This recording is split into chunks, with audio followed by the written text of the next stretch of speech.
ఈరోజు మనం ఒక చక్కటి కథ చెప్పుకుందాం. అనగనగా ఒక పెద్ద అడవి ఉండేదట. ఆ అడవి మధ్యలో ఒక పెద్ద సరస్సు ఉండేది. ఆ సరస్సు నీళ్లు చాలా స్వచ్ఛంగా ఉండేవి. అందులో రంగురంగుల చేపలు, పీతలు ఇంకా ఎన్నో జీవులు హాయిగా ఆడుకుంటూ ఉండేవి. అదే సరస్సు ఒడ్డున ఒక కొంగ ఉండేది. పాపం, దానికి వయస్సైపోయింది, బలం కూడా తగ్గిపోయింది.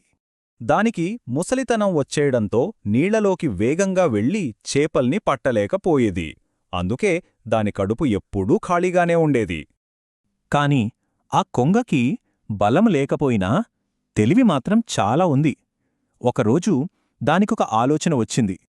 అది ఏం చేసిందంటే సరస్సు ఒడ్డున కూర్చుని చాలా దిగులుగా ఉన్నట్టు నటించడం మొదలుపెట్టింది.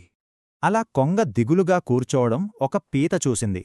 మెల్లగా కొంగ దగ్గరికి వెళ్ళి, ఎందుకలా విచారంగా ఉన్నావు అనడిగింది.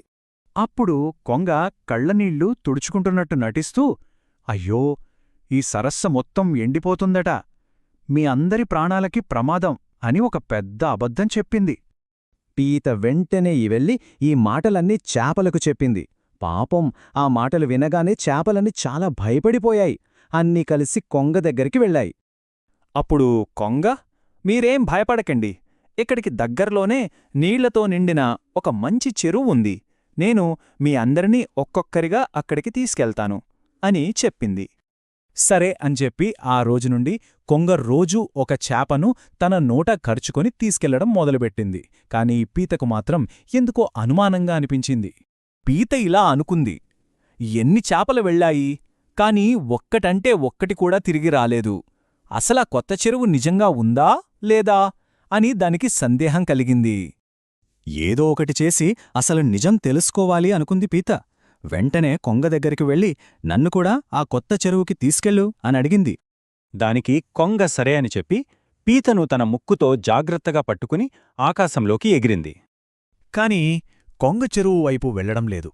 ఎటో దూరం దూరంగా ఎగురుతూ ఒక పెద్ద బండరాయి దగ్గరికి వెళ్ళింది. అది చూసి పీతకు అంత అయోమయంగా అనిపించింది. ఆ బండరాయి దగ్గర చాపల ఎముకలు కనిపించాయి. అప్పుడు పీతకు కొంగ మోసం మొత్తం అర్థమైపోయింది.